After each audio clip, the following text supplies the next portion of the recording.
Hello student, कैसे हैं आप सब। एक बार पुनः सी कोचिंग क्लासेस पर स्वागत है। और आज का जो टॉपिक है वो हिंदी से है। रस किसे कहते हैं, रस के अंग और रस के प्रकार। इसके बाद हम हिंदी के क्रम से वीडियो लाएंगे। बहुत दिनों से डिमांड था, जैसे 12th के बच्चे 11th या 9th या 10th के हैं जो कह रहे थे कि सर हिंदी ग्रामर आप कराइए। मेन जो हिंदी के ग्रामर पोर्शन है वो चीज़ मैं आपको कंप्लीट करा दूंगा। तो आज का जो टॉपिक है हिंदी ग्रामर में रस किसे कहते हैं, तो चलिए शुरू करते हैं। किसी भी चीज़ को पढ़ने के पहले उसके हम है ना इतिहास को पढ़ते हैं। और इतिहास कहने का मतलब प्यारे भाइयों किस किस ने इसके बारे में चर्चाएं किया। इसके बाद हम मेन टॉपिक पर बात करते हैं। तो सबसे पहले रस के बारे में थोड़ा सा देखते हैं कि रस शब्द का आनंद का पर्याय है। मतलब समझिए, पर्याय का मतलब एक ही अर्थ के कई सारे शब्द कुल मिलाकर के हम किसी चीज को पढ़ते सुनते हैं तो हमें आनंद मिलता है, उसे रस कहते हैं। ठीक है, जैसे आप गन्ने का रस पी रहे हैं तो एक प्रकार से प्यारे भाइयों वो वस्तु के रूप में होता है, लेकिन हम एक जिसे हम अनुभव कर सकते हैं देख कर सुन करके, है ना। ये चीज जो रस होता है वो प्यारे भाइयों एक अलग ही रस होता है। समझ रहे हैं, मतलब किसी फल का रस एक अलग है, लेकिन किसी चीज को हम अनुभव करके प्राप्त करें वो रस अलग है, और वही हिंदी का रस कहलाता है। सिंपल है, समझ गए।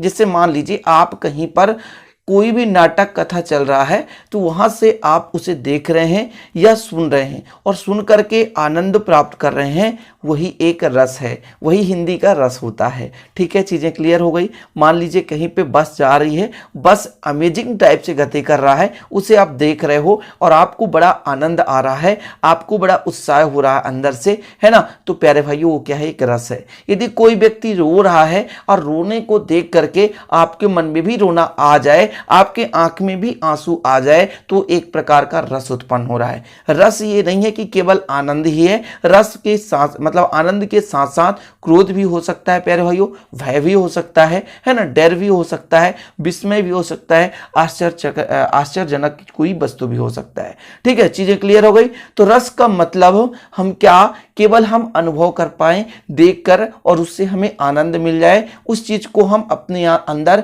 अनुभूति कर पाए, उसे कहते हैं रस। चीजें क्लियर हो गई कि रस क्या है। थोड़ा बेसिक से चर्चा करेंगे ताकि रस शब्द का अर्थ आपके माइंड में फिट हो जाना चाहिए। तो रस शब्द आनंद का पर्याय है। रसवादी आचार्यों ने भी रस को काव्य का प्रमुख अंग माना है।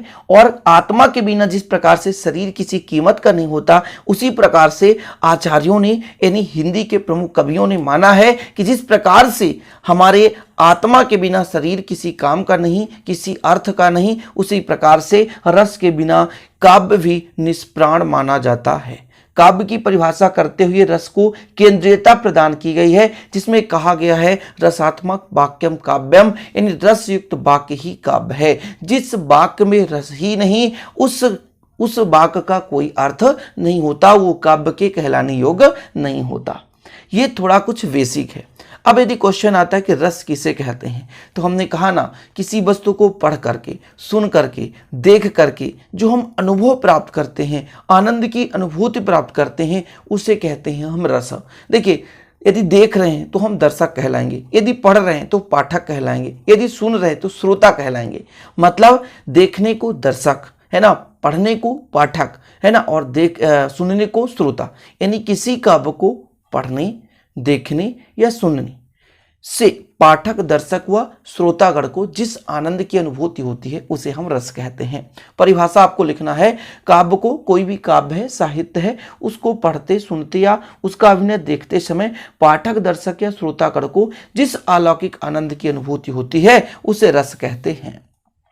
ठीक है, परिभाषा आपको लिखना है। किसी काव्य या साहित्य को पढ़ते, सुनते या देखते समय अभिनय का मतलब कोई कला कर रहा है, यानी कोई नाच रहा है, जैसे जादूगर आया और वो नाच रहा है, तब उसे हम देखेंगे तो उसके अभिनय का एक कला होता है, तो अभिनय कहलाता है। तो किसी काव्य को है ना पढ़ते, सुनते या देखते समय किसको, पाठक, दर्शक या श्रोतागण को जिस आनंद की अनुभूति होती है उसे रस कहते हैं। ठीक है, आगे देखते हैं रस की निष्पत्ति के बारे में।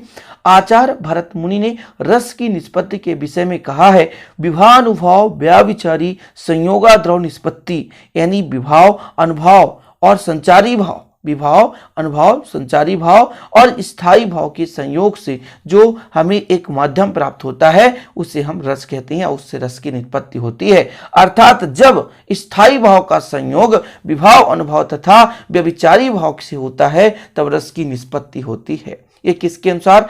आचार्य भरत मुनि के अनुसार। देखिए बेसिक से लेकर चलता हूं, चाहे आप 9th के होंगे, 11th के होंगे, 10th के होंगे, 12th के होंगे, किसी भी क्लास के आप स्टूडेंट है, ये कॉमन हिंदी ग्रामर चलेगा। ये जब मैं रस पढ़ा रहा हूं तो सभी रस के प्रकार एग्जाम्पल्स कराऊंगा, छंद कराऊंगा तो छंद सभी प्रकार के कराऊंगा, अलंकार कराऊंगा तो सभी प्रकार से, इसलिए आप लोग अच्छे तरीके से समझेंगे। बेसिक से हम कोशिश करेंगे समझाने का ताकि आप पॉइंट टू पॉइंट आप समझ पाएं और नोट्स एक बेहतरीन बनाएं जो कि हर क्लास में आपके काम में आने वाला है, ठीक है ना। तो बेहतरीन ढंग से आप बनाएंगे।